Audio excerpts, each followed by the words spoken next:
you're telling this committee that the figures being given by customs and your agency is the same. But on record, Mr. Chairman, it's not the same.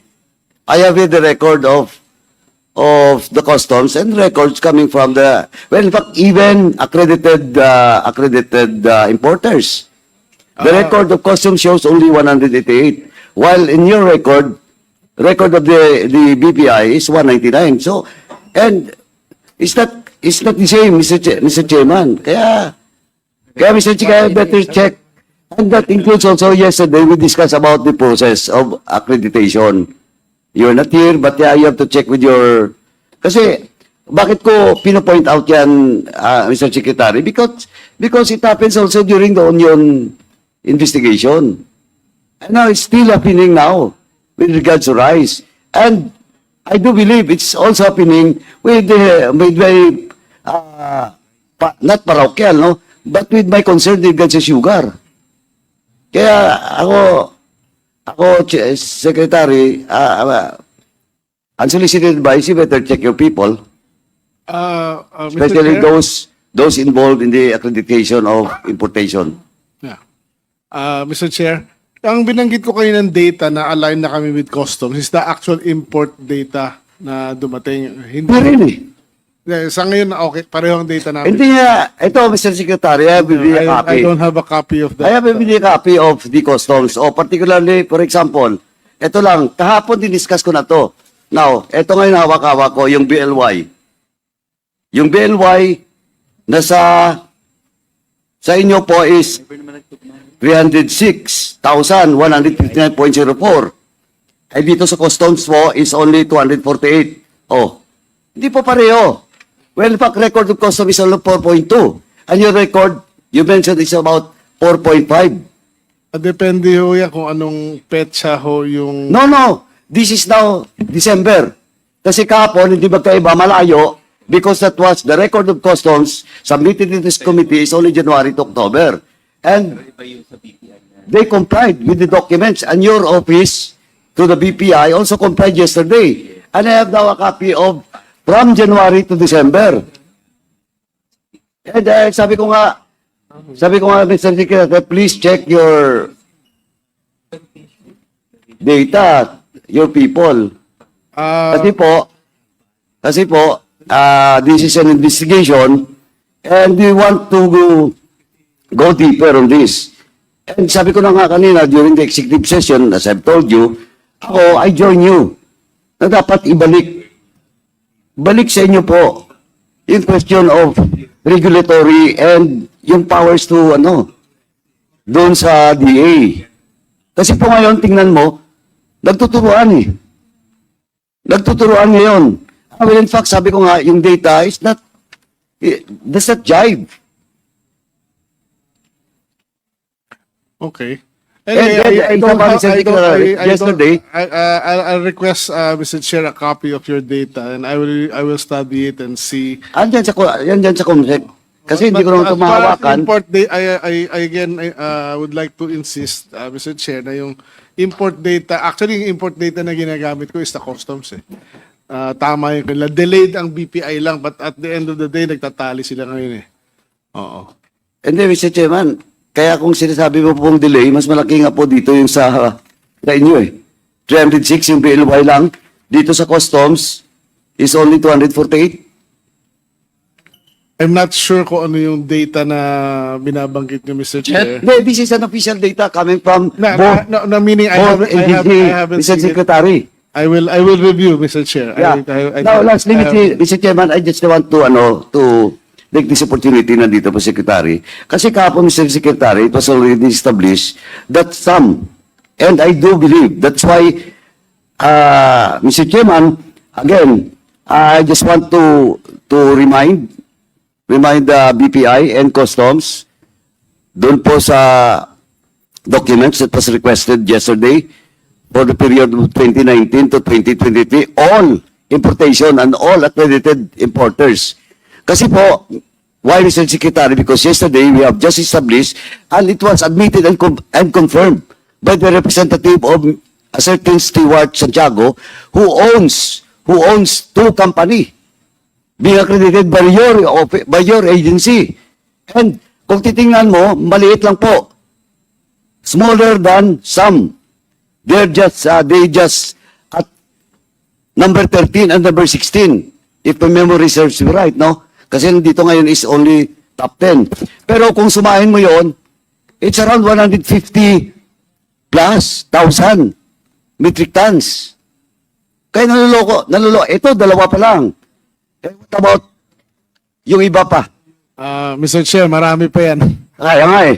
Kaya nga, Secretary, kaya nga, yung question of due diligence with regards to your agency, in this particular case, the BPI, dapat po ayusin natin to.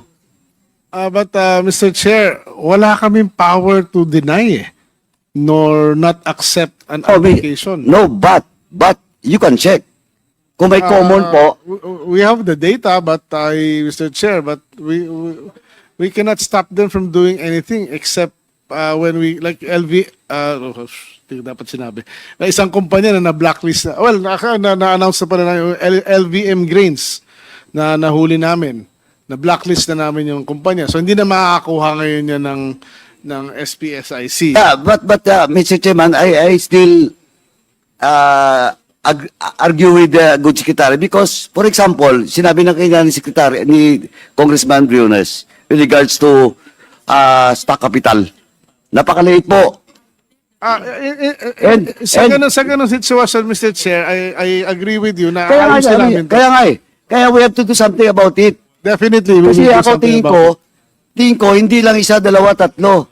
Maybe 10 is being controlled by one important alone. And he's using it. That is a lot possible, of, Mr. Chair. a lot of permits. Ayusin namin yan, Mr. Ito pa Chair. pong isa. Again, last na lang talaga to. Ito pa isa. Apprehension been made by government agencies. Diba? Walang permits. And suddenly there is a permit. Mamaya i-check ko po yung process of releasing such permit. With the BPI, I hope Yusek Perez will stay. And the customs. Kasi ang dami po eh. Mahuli. Walang permit. Suddenly may dokumentong lalabas. Eh, saan yung problema?